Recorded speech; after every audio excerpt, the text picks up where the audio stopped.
Hello students, here is your Krishna ma'am. Today we will talk about your chapter 15, the Mughal Empire. In previous chapter, we have studied that the Delhi Sultanate period started in India from 1192 and it continued till 1526 when Babur attacked India. This time, Ibrahim Lodi was the Sultan of Delhi. And Delhi had lost its glory under Ibrahim Lodi. His personal officials opposed him and invited Babur to attack India. Ibrahim Lodi के समय दिल्ली पूरी तरह से अपना सम्मान, अपनी glory खो चुकी थी। उसके खुद के अधिकारी भी उससे नाराज थे, इसीलिए उन्होंने बाबर को इनवाइट किया भारत पर आक्रमण के लिए। Who was Babur? Jahiruddin Muhammad, commonly known as Babur, was the great grandson of Taimur and a descendant of Turkish ruler Genghis Khan. Babar Taimur का ग्रैंडसन था और चंगेज खान का भी वो वंशज था। इन दोनों ने ही भारत पर कई बार आक्रमण किए और भारत को लूटा। After becoming the ruler of Kabul, he conquered Ghazni and Samarkand, but his failure to bring Samarkand permanently under his control, he moved to India. Babar Kabul का शासक था, उसने गजनी और समरकंद को अपने अधीन किया, लेकिन परमानेंटली वो इनको अपने अधीन नहीं कर पाया, इसलिए उसने भारत की ओर रुख किया। And he was also attracted by the fabulous wealth of India. Babur became the ruler of Hindustan by defeating the army of Ibrahim Lodi in the first battle of Panipat in 1526. और इसलिए बाबर ने 1526 में इब्राहिम लोदी, जो दिल्ली सल्तनत का आखिरी सुल्तान था, उस पर आक्रमण किया, इतिहास में जिसे फर्स्ट बैटल ऑफ पानीपत के नाम से जाना जाता है। इस लड़ाई में बाबर ने इब्राहिम लोदी को हराया और दिल्ली का शासक बन गया। And he laid the foundation of the Mughal empire in India. He distributed his wealth generously to buy the confidence of the public and Afghan chiefs who had opposed him.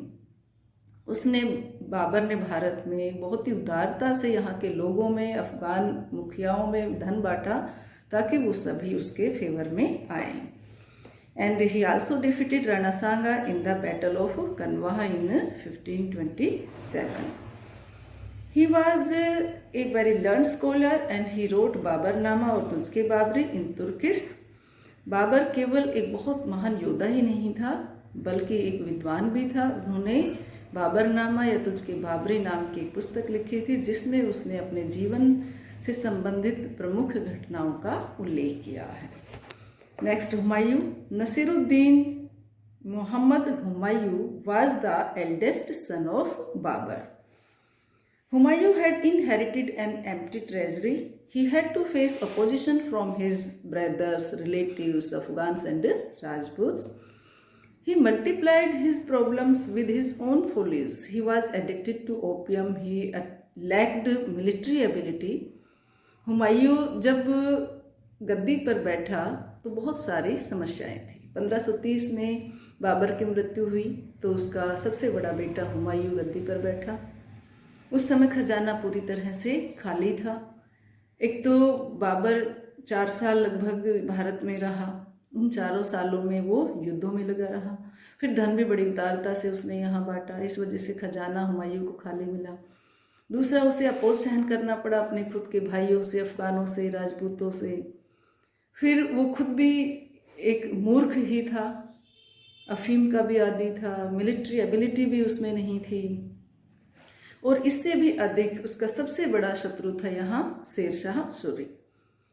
Humayun was defeated by Sher Shah Suri at Chausa and Kannauj and was forced to leave India and take refuge in Iran in 1540. Sher Shah Suri ने चौसा और कन्नौज के युद्ध में हुमायूं को हराया और उसे विवश किया भारत छोड़ने के लिए, और आखिरकार 1540 में भारत छोड़कर उसे ईरान में शरण लेनी पड़ी।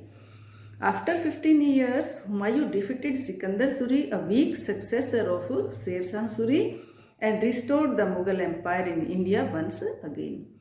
15 सालों के बाद शेर शाह सूरी की मृत्यु के बाद उसका जो वीक सक्सेसर था सिकंदर सूरी, उस पर हुमायूं ने फिर आक्रमण किया और उसे हराकर फिर से दिल्ली का शासक बना। Unfortunately, he died after slipping from the steps of his library building at Delhi. लेकिन दुर्भाग्यवश मुश्किल से 6 महीने वो शासन कर पाया होगा कि अपने पुस्तकालय के सीढ़ियों से गिरकर उसकी मृत्यु हो गई। Next, Akbar. Jalaluddin Muhammad Akbar ascended the throne at the age of 14 under the guardianship of Bairam Khan. जब हुमायूं की मृत्यु हुई उस समय अकबर मात्र 14 वर्ष का था, इसलिए बैरम खां के गार्जियनशिप में उसने अपना शासन शुरू किया। The position of Mughal was not very strong in India. Hemu Vikramaditya had defeated the Mughals and captured Agra and Delhi.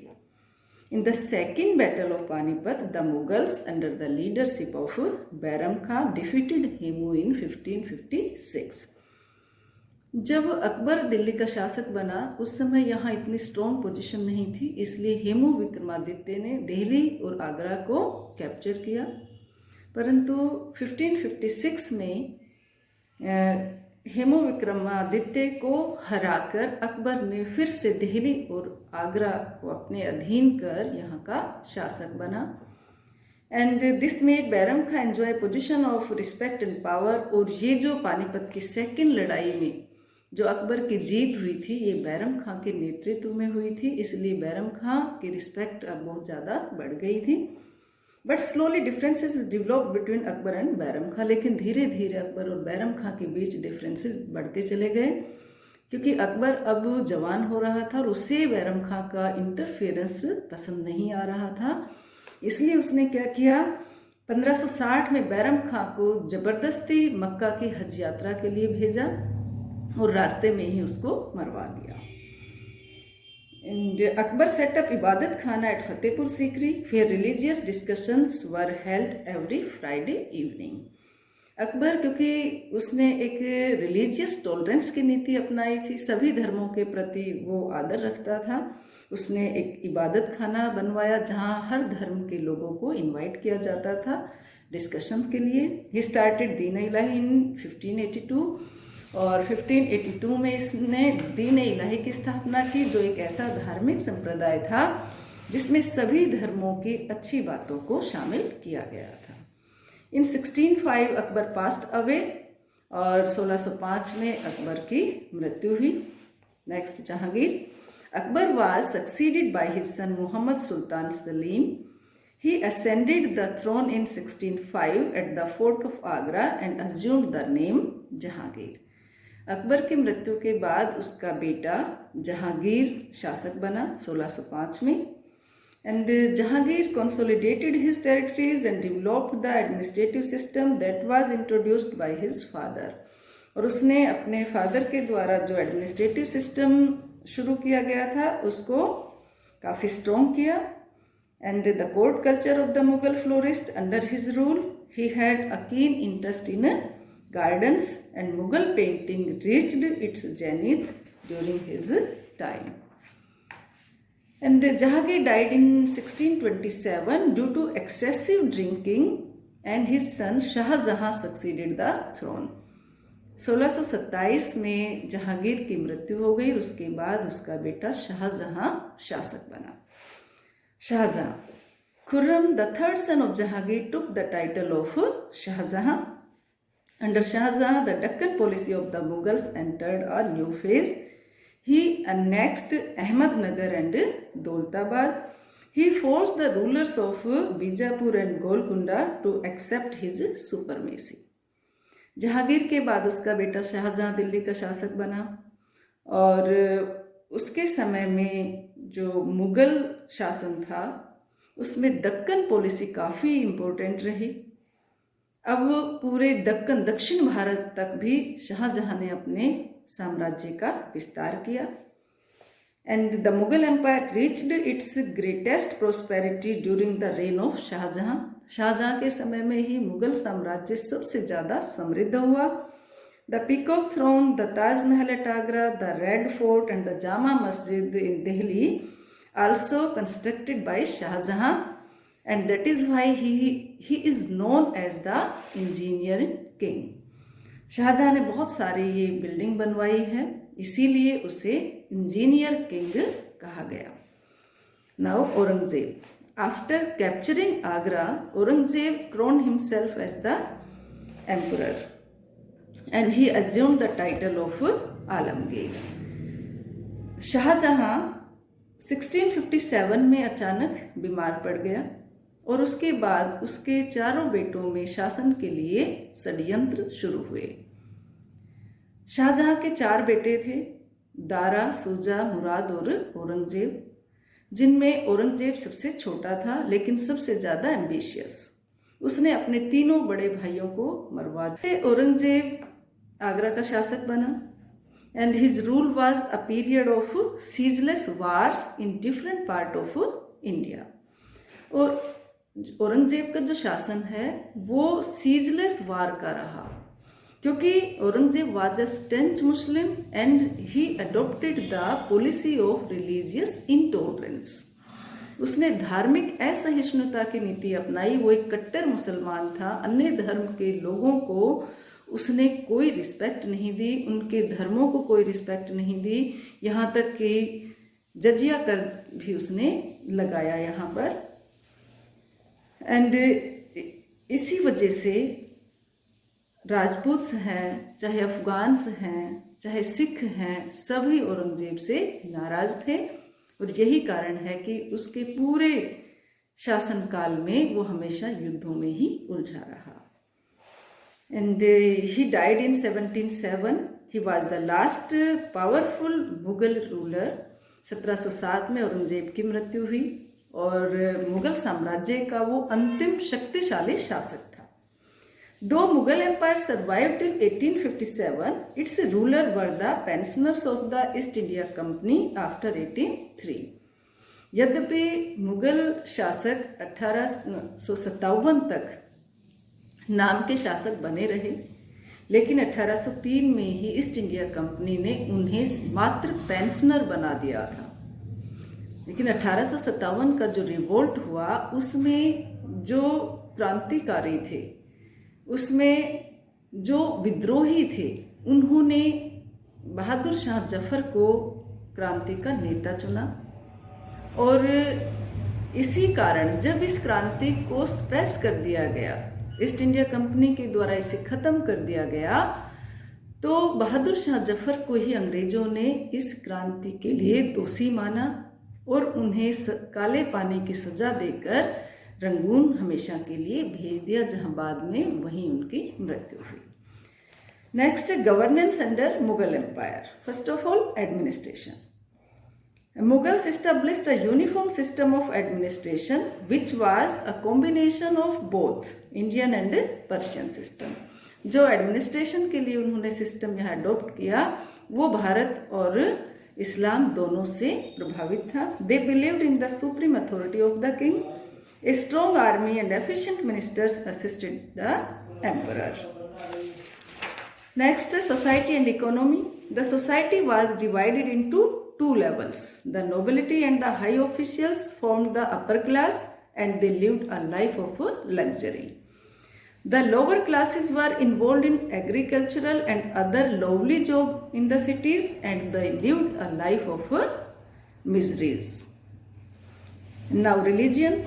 The Mughal emperors followed Islam. Akbar was the first Mughal ruler to adopt a policy of religious tolerance. And Jahangir and Shah Jahan were also tolerant towards their religion, but Aurangzeb was a staunch Muslim and he forced the Hindus to adopt Islam. यानी मुगल इस्लाम धर्म को मानते थे. अकबर ने सबसे पहले धार्मिक सहिष्णुता की नीति अपनाई, सभी धर्मों को उसने बराबर रिस्पेक्ट दी.